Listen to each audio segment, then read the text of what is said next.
얼굴에도 사마귀가 생깁니다. 그게 바로 편평사마귀. 편평사마귀 전염력에 대해서 얘기를 좀 해주실 수 있을까요? 네, 많게는 수백 개도 얼굴에 생기기도 합니다. 수백 개나요? 네.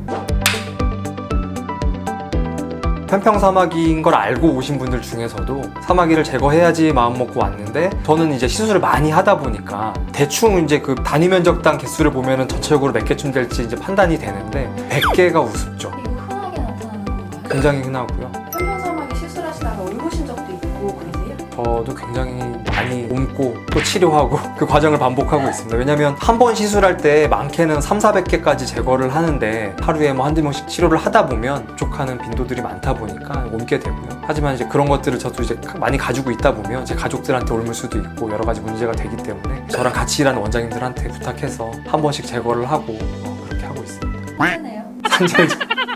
네, 그렇습니다. 편평사마귀를 빈초상으로 없앤 네네. 후기를 봤거든요. 네. 근데 이거 되게 위험한 거 아닌가요? 그렇죠. 집안에 바퀴벌레가 있는데 그거를 이제 다이너마이트를 집을 터뜨려가지고 없앤다? 이런 거랑 같은 개념이라 빙초산을 이용해서 사마귀를 제거를 하려고 하면은 그 작은 사마귀들을 없애기 위해서 그 이상의 피부가 손상이 돼서 큰 흉터를 남기는 경우가 많이 있기 때문에 절대 하시면 안 되는 그런 민간요법이 되겠습니다. 민간요법으로 율무 같은 거를 이용해서 효과가 좀 제한적이긴 하지만 이용을 해볼 수 있는 치료고, 편평사마귀란 어떤 건가요? 언뜻 보기에는 주근깨, 검버섯, 잡티처럼 보일 수도 있어요. 색깔 자체가 피부 색깔을 띠기도 하지만 약간의 갈색빛을 띠기도 해서, 그리고 또는 이제 세안을 하다 보면은 손에 이제 걸리는 오돌토돌한 형태로 만져질 수가 있으니까 여드름인가? 이렇게 생각을 할 수가 있는데, 이제 그런 것들이 편평사마귀인 경우가 상당수 있는 거죠. 오셔서 얼굴에도 사마귀가 생겨요? 라고 이제 물어보시는 분들이 있는데 얼굴에도 사마귀가 생깁니다. 그게 바로 편평사마귀. 시작의 원인은 뭘까요? HPV라고 하는 인유두종 바이러스의 감염에 의해서 일어나는 피부 질환인데요. 접촉을 통해서 옮아갑니다. 피부와 피부 사이의 접촉을 통해,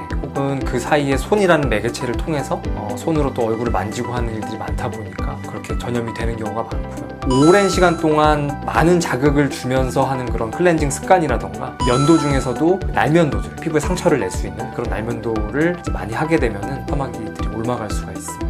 무조건 한 번 접촉이 된다고 해서 100% 옮아가는 건 아니고요. 많이 접촉을 한다고 해도 면역력이 뛰어나거나 방어해낼 수 있는 피부 장벽 기능이 확실하게 있으면 옮지 않을 수도 있는 건데, 이제 면역력이 떨어지고 환절기라던가 아니면 최근 몸이 굉장히 안 좋거나 임신을 한 상태라서 면역의 변화가 크게 있다던가 그런 상황에서 잘 옮을 수가 있는 겁니다. 치료 방법이 있을까요? 네.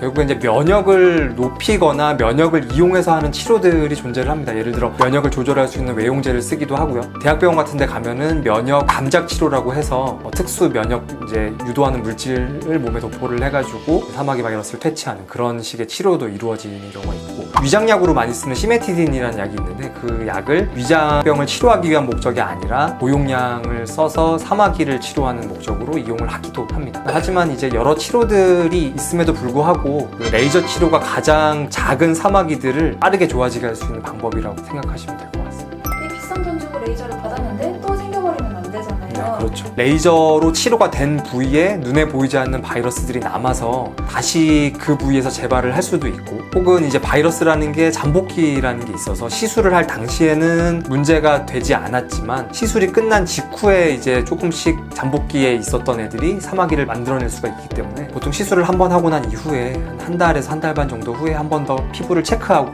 올라온 것들이 있으면은 추가적인 시술을 해주는 게 얼굴에 있는 사마귀들을 좀 깔끔하게 없앨 수 있는 방법이 될 수 있겠습니다. 치료를 한 후에 편평사마귀가 재발하지 않도록 관리할 수 있는 특별한 방법이 있을까요? 사마귀를 갖고 있는 분들과 멀리하는 게 일단 첫 번째긴 하지만, 습관적으로 자꾸 손으로 얼굴을 만지거나 얼굴에 뭔가 요철 같은 게 있다고 해서 자꾸 뜯어내려고 하는 그런 행위들을 하시는 분들이 생각보다 많은데, 이제 그런 것들을 좀 피해 주시는 게 좋고요. 피부가 너무 많이 건조하다 보면 사마귀에 노출이 되더라도 쉽게 피부 안쪽으로 잘 전염이 이루어지기 때문에 항상 충분한 보습을 통해서 적절한 피부 습도를 유지해 주는 게 피부의 장벽 기능을 살려주는 데 도움이 될 수 있다고 할 수 있습니다. 무엇보다 이제 면역이 좋아짐을 통해서 내 몸에 문제를 일으키지 않게 막을 수가 있으니까 잘 먹고 잘 자고 스트레스 피하고 이런 내 몸의 건강을 찾는 그런 일들이 더 중요하다고 생각합니다. 지금까지 최승일 원장이었습니다.